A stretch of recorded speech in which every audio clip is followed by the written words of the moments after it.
reptile has 6 bones in each side of the jaw. If a reptile with 6 bones in each side evolved into a mammal with 1 bone, where are the 5-bone, 4-bone, 3-bone, 2-bone creatures? They're not there. Same thing with the ear. Reptile has 1 bone in the ear. We have 3. If a reptile evolved into a mammal, where's the creature either living or in the fossil record? It has 2 bones. We have, of course, a mammal. All mammals have mammary glands, nurse their young. We have a temperature regulation system. When we get hot, we perspire. When we get cold, we burn up energy to warm us up. We remain, no matter what climate, we remain approximately 98.6 degrees Fahrenheit. Not so with a reptile. It maintains the temperature of the surroundings. So a huge difference. The hair is different. The fact that we have a diaphragm and lungs, a huge difference. If evolution was true, where are the intermediates? They're not there. Okay. Now these gaps and missing links, they're a real evolution, real embarrassment to evolutionists. Creatures appear in the rock without any evidence of step-by-step changes.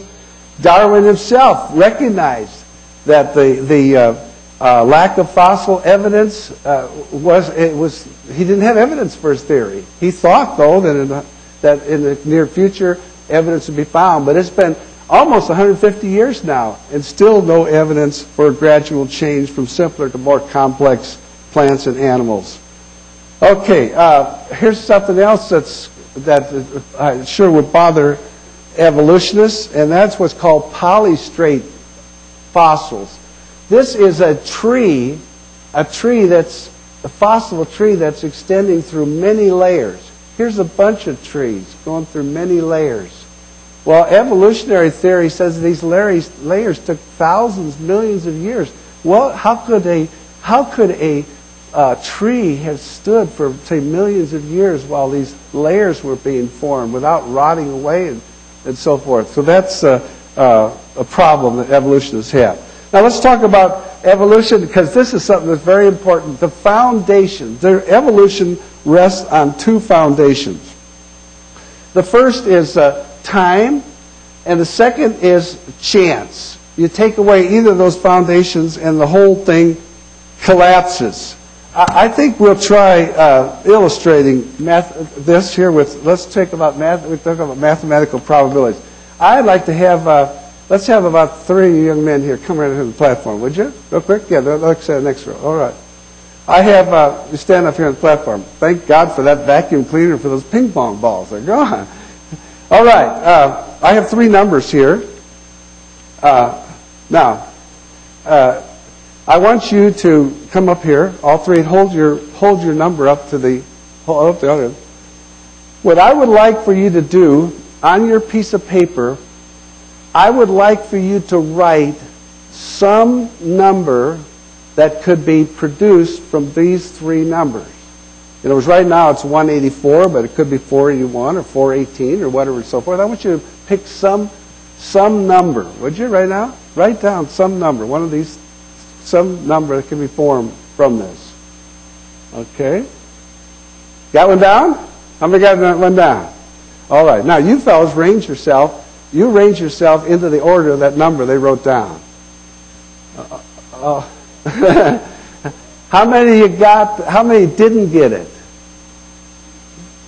How many did get it?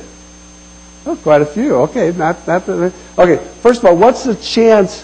What's the chance of them getting the first number right? 1 out of what? 3. After they determine the first one, what's the chance of the second one being right? 1 out of what? 2. And then after that's right, then what's the chance of getting the third number right? 1 over 1.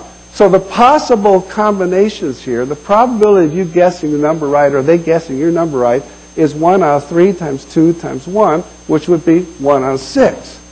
Now, if we had 4 numbers, then the probability instead of 1 out of 6 is 1 out of 4 times 3 times 2 times 1, 1 out of 24. Okay, thank you.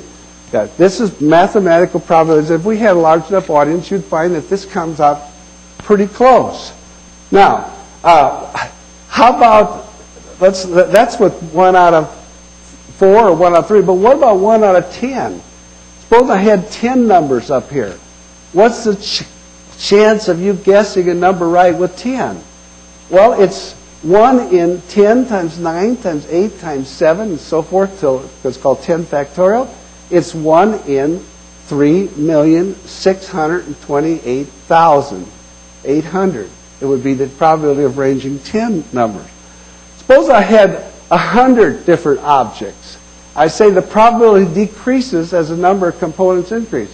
If you had 100 different objects, I know we've only got 10 numbers, but if you had 100 different objects, the chance of arranging them in order is 1 in a 1 followed by 158 zeros. Okay, now, that has been estimated. This could never happen in the entire time-space universe that anybody ever estimated. Einstein estimated the universe had 10 to the 80th particles. Oldest estimate of the Earth is 30 billion years, which I don't believe, but that would be 10 to the 18 seconds. If there's 30 of all those particles, 10 to the 80th particles arrange themselves for 30 billion years, once a trillion times a second, that'd be only 1 in 1 followed by 110, if I remember right. So that could never happen. So what's the probability of life occurring by chance? I want to tell you, a protein molecule is far more complicated than 100 flashcards. The probability is 1 in a 1 followed by 450 zeros. How about a living cell? They've estimated the probability of a living cell is 1 in a 1 followed by 40,000 zeros. So how likely is that to happen? It's more likely for a tornado to pass through a junkyard and produce a Boeing 747 than it is for life to occur by chance. I like this even better. The probability is less than billions of blind men simultaneously solving Rubik's Cubes. How many have ever tried to work a Rubik's Cube and never could figure it out? I admit that. I've raised both hands. Can you imagine a blind man figuring that out? No. First they're told what it is first. They don't by time and chance. Okay, you wouldn't by time and chance. But can you imagine billions of them all start, they say go, and they all solve it and end at exactly the same time? That's more likely than life to occur by chance. So mathematical probabilities show beyond doubt whenever you see something complex like in nature, it had to be designed. So we had the two foundations, time and chance, and we have just destroyed one of the foundations, chance. Probability of life occurring by chance. Let's talk about the time issue. The evolutionists, they hate anybody like myself that believes in a young Earth, because evolution has to have eons of time. I debated a lady, Dr. Nisiubu, at Florida, Boca Raton, and I think it was Florida Atlantic University, and she admitted before that whole audience, either the age of the Earth is supposed to be 4.5 billion years according to evolution. She admitted that 4.5 billion years wasn't enough time to life occur by chance. So she said, therefore, life had to occur somewhere outer space and then transferred to this Earth. When I got time for my rebuttal, I tried to be kind, but I kind of grinned, and I said, that sounds like a fairy tale to me. All right.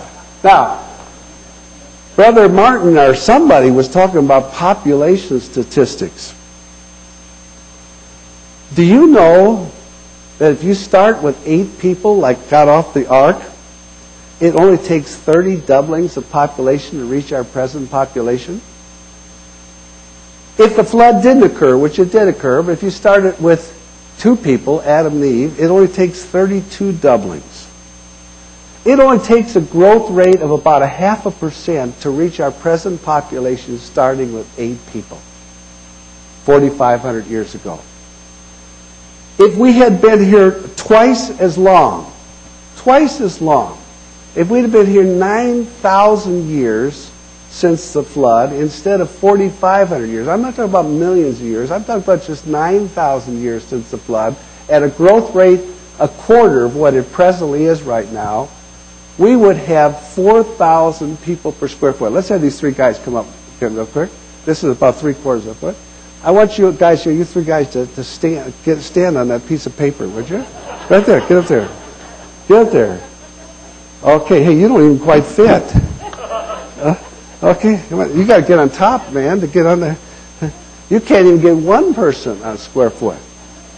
This is if we had been here 9,000 years since the flood.